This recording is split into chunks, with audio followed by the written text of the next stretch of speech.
కుక్కకి లేని show off మనుషులకు ఎందుకు? ఒక్కసారి గమనించావా? కుక్కకి షో ఆఫ్ అనేది ఉండదు. దానికి ఉన్నది ఒక్క జీవితం. అది ఎలా బ్రతకాలో దానికి తెలుసు. కానీ మనిషి బ్రతకడం మర్చిపోయి చూపించడమే నేర్చుకున్నాడు. కార్ కొంటే షో ఆఫ్ చేయాలి, గోల్డ్ చైన్ కొంటే వేసుకుని షో ఆఫ్ చేయాలి. బయటకి వెళ్ళినా కూడా ఇన్స్టాగ్రామ్ లో పోస్ట్ పెట్టి షో ఆఫ్. ఈవెన్ బాధ వచ్చినా కూడా వాట్సాప్ స్టేటస్ లో పెట్టి షో ఆఫ్ మింగాలి. ఇలా ప్రతి చిన్న విషయం కూడా మనిషి జీవించడం కాదు, చూపించడమే ముఖ్యమైపోయింది. ఒక్కసారి ఆలోచించు, నువ్వు చూపించేది నిజంగా ఎవరి కోసం? నీ ఆనందం కోసమా లేక ఇతరుల కోసమా? కానీ నిజమేంటంటే ఎవ్వరు అంతగా కేర్ చేయరు. ఇక్కడ ఎవ్వరూ నీ వాట్సాప్, ఇన్స్టాగ్రామ్ స్టోరీకి అటెన్షన్ ఇవ్వడం లేదు. అందరూ స్కిప్ అనే బటన్ నే నొక్కుతున్నారు. నీ లైఫ్ లో బిగ్గెస్ట్ మూమెంట్ స్టోరీ అయినా వాళ్ళకి అది జస్ట్ అ స్టోరీ. మనిషి ఎందుకు ఇలా బిహేవ్ చేస్తున్నాడు? ఎందుకంటే మనిషి తన వాల్యూని తనలో కాదు బయట వాళ్ళలో వెతుకుతున్నాడు. వాల్యుడేషన్ కోరుకుంటున్నాడు. నువ్వు బాగున్నావు అని ఎవరో చెప్పాలి, నీ దగ్గర ఉంది అని ఎవరో గుర్తించాలి. అందుకే మనిషి బ్రతకడం మానేసి వేరే వాళ్ళ అప్రూవల్ కోసం బ్రతకడం నేర్చుకున్నాడు. కుక్కని చూసావా? అది ఎవరికి ప్రూవ్ చేయదు, ఎవరి అటెన్షన్ కోసము తిరగదు. దానికి ఆకలి వేసింది అంటే తింటుంది, సంతోషంగా ఉంది అంటే తోక ఊపుతుంది, బాధగా ఉంది అంటే మౌనంగా ఉంటుంది, ఉచ్చా వస్తే తనకు స్మెల్ బాగుంది అనిపిస్తే అక్కడే పోస్తుంది.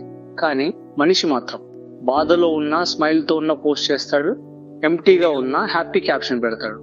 అందుకే మూసుకుని ఆ కుక్కలా బ్రతుకు. మనిషి కుక్క కంటే గొప్పవాడని ఎవరు చెప్పారు? నేచర్ చెప్పిందా లేక దేవుడు వచ్చి చెప్పాడా? లేదు కదా. మనిషే తనని తానే గొప్పవాడని అనుకున్నాడు.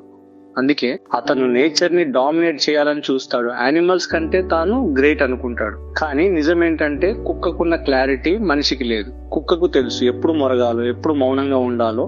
మనిషి మాత్రం షో ఆఫ్ చేయాలనే మోజులో ప్రతి మిల్లీ సెకండ్ కి మురుగుతూనే ఉన్నాడు. నేను ఇది సాధించా, అది సాధించా అని ప్రపంచానికి చెప్తూ ఉంటాడు. ఇక్కడే ఒక పెద్ద ట్రూత్ ఉంది. నువ్వు ఎంత ఎక్కువగా షో ఆఫ్ చేస్తే అంత ఎక్కువగా నువ్వు ఎంప్టీ అనమాట. ఎందుకంటే నీళ్లతో పూర్తిగా నిండిన గ్లాస్ లో ఒక రాయి వేస్తే అది ఎక్కువగా శబ్దం చేయదు. కానీ ఖాళీగా ఉన్న గ్లాస్ లో అదే రాయి వేస్తే చాలా పెద్ద శబ్దం వస్తుంది. ఈ విషయం లావోజీ చాలా సింపుల్ గా చెప్పారు. లావోజీ చెప్పిన మాట, those who show off do not shine. అంటే చూపించే వాళ్ళు నిజంగా వెలిగే వాళ్ళు కాదు. వెలిగే వాళ్ళు చూపించాల్సిన అవసరం ఉండదు. ఫర్ ఎగ్జాంపుల్, సూర్యుడు ఎప్పుడైనా చెప్పాడా నేను వెలుగుతున్నాను అని? సూర్యుడు జస్ట్ వెలుగుతాడు, ఏ షో ఆఫ్ లేకుండా. అందుకే ప్రపంచం అతను చూస్తుంది. అదే ప్రిన్సిపల్. నువ్వు నిజంగా స్ట్రాంగ్ అయితే నువ్వు షో ఆఫ్ చేయాల్సిన అవసరం లేదు. నువ్వు నిజంగా హ్యాపీ అయితే నువ్వు చూపించాల్సిన అవసరం లేదు.